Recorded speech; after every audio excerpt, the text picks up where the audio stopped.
Bismillahirrahmanirrahim. Assalamualaikum warahmatullahi wabarakatuh. Semangat pagi semuanya. Baik, hari ini adalah hari yang sangat-sangat indah. Ini adalah kesempatan yang Allah berikan, yang Tuhan berikan kepada kita kesekian kalinya. Kalau kita menghitung berapa umur kita, maka itu adalah kesempatan yang sudah Allah berikan kepada diri kita. Kalau kita konversi dengan satuan hari, berapa hari dari mulai kita lahir sampai hari ini, itu sudah ribuan. Saya sendiri sudah belasan ribu. Saya juga menghitung, saya sudah sekitar 13.000 hari sudah hidup di dunia ini. Artinya sudah 13.000 kesempatan yang Allah berikan kepada saya untuk bertumbuh lebih baik, dan lebih baik lagi. Nah, baik, kita masih di series Law of Attraction, dan kita akan melanjutkan bahasan selanjutnya, bagaimana kita sudah mengafirmasi setiap hari, karena konten ini tayang di jam 11 siang. Kenapa saya kok ngambil siang hari ya? Karena kalau pagi hari secara umum itu kita itu agak ribet ya dengan urusan-urusan pekerjaan dan sebagainya, keluarga, pekerjaan dan sebagainya. Kemudian kalau sore itu secara umum itu sudah kita lebih capek lah ya, energi sudah cukup capek, jadi pengen dapat konten-konten yang sifatnya entertainment secara umum. Nah, malah mungkin agak sedikit kontemplasi bisa. Tapi untuk yang konten ini, saya memang postingnya siang, jam 11 siang. Jadi ketika teman-teman istirahat, santai, mungkin ada tidur siang sejenak, nah ini bisa mendengarkan, melihat konten kira-kira 10 menitan ya, agar kita juga mendapatkan insight untuk mengisi energi hari ini dan hari-hari ke depan. Oke, kita akan membahas tentang action atau tindakan yang akan kita lakukan setelah beberapa waktu ini kita melatih diri kita untuk melakukan afirmasi setiap hari. Nah, tentu pertanyaannya, kalau kita sudah semakin yakin, maka kita pasti harus melakukan sesuatu kan. Kita harus mengerjakan sesuatu, kita harus bertemu dengan seseorang, dan sebagainya. Nah, maka sesungguhnya kalau mau jawaban simpelnya, realita di lapangan, baik saya sendiri ataupun teman-teman yang lain yang memang sudah menerapkannya dan sudah terbukti, maka actionnya itu akan secara alamiah itu akan terjadi. Jadi itu sebenarnya organik. Sebenarnya itu jawaban itu akan simple, tapi kita terkadang memang masih meragukannya, masih meragukan diri sendiri. Di konten-konten sebelumnya saya juga sudah bahas mengenai jangan pernah meragukan diri sendiri. Nah, jadi ketika kita hidup, ketika kita melihat sesuatu, ketika kita bertemu dengan seseorang, itu tidak pernah ada yang namanya kebetulan. Tidak pernah ada yang namanya, oh kebetulan seperti ini, yang tidak direncanakan. Ya memang semua itu sudah direncanakan, tapi bukan oleh kita ya. Secara umum kehidupan ini sudah direncanakan, sudah memang di skenario yang sangat-sangat cermat ya oleh Yang Maha merencanakan, oleh Yang Maha sudah memberikan kehidupan ini sangat-sangat teratur. Oleh karena itu, setiap keinginan kita, setiap doa kita, bahkan kalau kita tarik ke belakang, setiap masalah yang kita alami, itu Allah itu sudah sangat-sangat tahu, termasuk kapasitas kita, itu sudah sangat-sangat tahu. Oleh karena itu, tentu Allah sangat murka terhadap orang-orang yang mengambil jalan pintas untuk menyerah, untuk berputus asa. Itu kan di dalam Al-Quran, itu kan misalnya itu kan dijelaskan bahwa itu perbuatan yang sangat-sangat dimurkai oleh Allah. Nah, makanya kita harus juga memahami bahwa seberat apapun problem yang kita hadapi, Allah itu tahu bahwa kita itu pasti bisa menyelesaikannya. Nah, tentu secara umum kita itu ketika berdoa ataupun kita berbicara dengan diri sendiri, kita itu ingin, terus aku harus ngapain? Terus aku harus bertemu siapa? Itu pertanyaan yang sangat-sangat realistis, sangat-sangat manusiawi ketika kita itu ingin ada kejelasan. Tapi teman-teman sekalian, kehidupan ini seperti teka-teki, riddle. Jadi kehidupan itu seperti teka-teki. Jawabannya itu tidak kemudian jelas, kemudian langsung langsung terang benderang, itu tidak selalu seperti itu.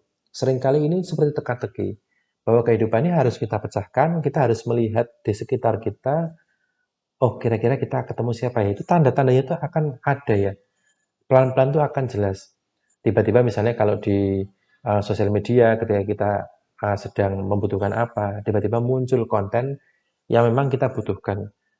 Nah, walaupun secara IT ya kita mengatakan itu algoritma dari IT kemudian melihat data-data yang sebelumnya kita suka lihat kemudian ditampilkan konten-konten yang ingin kita lihat.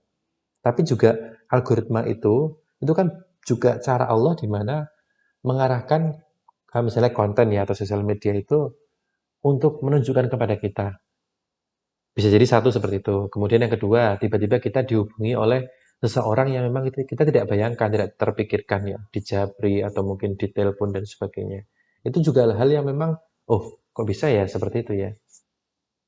Jadi jawaban atas pertanyaan kita, atas problem kita, atas doa-doa kita itu adalah berwujud teka-teki ya. Kita harus pandai gitu kan. Kita nggak bisa seperti ibaratnya anak kecil yang harus dituntun, harus kemudian nanti kamu harus melakukan A, B, C, D, E. Tidak serta-merta seterang itu. Karena salah satu anugerah yang sangat-sangat luar biasa dimiliki oleh kita sebagai manusia itu adalah akal pikiran. Akal pikiran, teman-teman sekalian. Bahwa kita itu sesungguhnya itu cerdas. Sesungguhnya diri kita itu masing-masing kita itu memiliki banyak sekali gagasan, banyak sekali kreasi, banyak sekali wawasan, banyak sekali ide-ide yang kita semua tuh pengen wujudkan, yang semua itu kita pengen karyakan. Minimal bermanfaat untuk kita, keluarga kita. Syukur-syukur bisa bermanfaat bagi orang lain. Itu kita memiliki banyak sekali gagasannya. Nah, oleh karena itu, ketika kita akan melakukan action, sesuatu gitu kan, kita melakukan apapun, maka kita tentu ketika kita sudah mempertebal keyakinan kita sudah berterima kasih kepada diri kita sendiri, kita sudah bersyukur kepada Allah, maka itu jalan itu akan pelan-pelan itu akan dibukakan. Jadi bukan langsung langsung kita selesai masalahnya. Cara kerja dunia nggak kayak gitu kan. Nah, makanya ini butuh sekali kejelian dan juga kita membutuhkan kesabaran. Kejelian dan juga kesabaran. Timingnya itu memang kita harus sabar dan kita harus jeli melihat sesedikit mungkin tanda-tanda yang Allah berikan hanya kepada kita. Jadi sebenarnya kalau kita punya problem, itu solusinya itu sudah banyak sekali yang sudah Allah hadirkan kepada kita. Itu sudah sangat-sangat banyak. Dan itu sebenarnya luar biasa sekali ketika kita sudah bisa melatih diri kita sudah terlatih untuk bisa menyerap informasi, jawaban dari Allah uh, yang Allah berikan itu kan.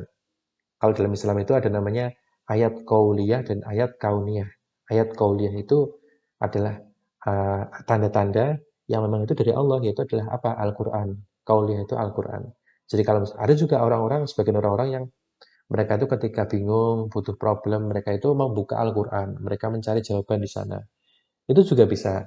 Dan itu membutuhkan ilmu juga. Tidak bisa kita serampangan ya. Tidak bisa kita buka Al-Quran dengan apa adanya. Ya, kalaupun mungkin juga bisa ketemu dan sebagainya, itu juga bagian dari anugerah Allah. Tapi juga itu ada ilmunya juga.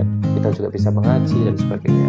Tapi ada selain kauliyah, ada kauniyah. Kauniyah itu memang ya semua makhluk yang kita indra ini, semua yang kita lihat, semua yang kita raba, semua yang kita dengar, itu adalah tanda-tanda kebesaran atau tanda-tanda jawaban dari Allah itu kan. Nah, kita juga bisa mendapatkan jawaban atas setiap problem kita itu dari sana. Jadi kita memang harus betul-betul melek ya, indera kita semua pakai, semua dikeluarkan, semua dilihat gitu kan. Sehingga kita menjadi manusia yang memang peka gitu kan terhadap jawaban-jawaban. Oh, ini saya harus harus gini nih, saya harus ke sana, saya harus bertemu dengan orang itu, saya harus menyelesaikan ini. Itu coba kita latih. Karena itu memang butuh latihan ya teman-teman sekalian. Eh, mau tidak mau, suka tidak suka itu adalah kemampuan alamiah. Sebenarnya kemampuan alamiah, mau teman-teman itu, Mas saya itu generasi Gen Z, saya generasi strawberry. Beda banget sama generasi di atas dengan milenial, dengan baby boomers sangat berbeda. Memang ada yang berbeda, tapi secara umum yang namanya manusia itu ya sama gitu. Semaju apapun zamannya, secara umum manusia itu sama. Ada hal-hal yang memang sama, walaupun ada beberapa karakteristik yang berbeda, tapi secara umum, secara pondasi, secara biologisnya, fisiologisnya itu sama teman-teman sekalian. Karena teman-teman yang masih muda itu kan lahir dari generasi sebelumnya. Secara biologis, kromosomnya, genetisnya itu dari DNA generasi sebelumnya. Jadi pasti menyimpan hal-hal yang memang serupa dengan generasi sebelumnya. Jadi hal-hal seperti itu yang bisa kita lakukan. Hal-hal yang memang bisa kita kerjakan. Nah, itulah adalah action dari law of attraction.